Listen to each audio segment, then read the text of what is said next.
કેવું સરસ લાગે છે મારું ગામડું.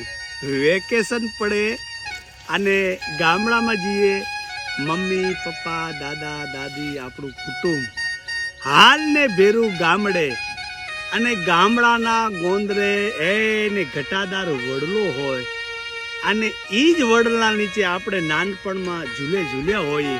અને જે ખેતીવાડી છે એવું ફિલિંગ આવે કે ખરેખર મારા દેશની એક લીલુડી ધરતી. ખરેખર જુઓ છો કે ગામડું છે વાલા. ગમે એટલો માણસ શહેરમાં રહે પણ એક મહિનો ગામડામાં રહી જાય ને પછી એને એક વર્ષ સુધી એ નશો ન ઉતરે કે હું મારા ગામડે ગયો તો અને જે મારું વતન, મારું ખેતર, મારું ગામ, મારો દેશ વાલા. ગામડું છે.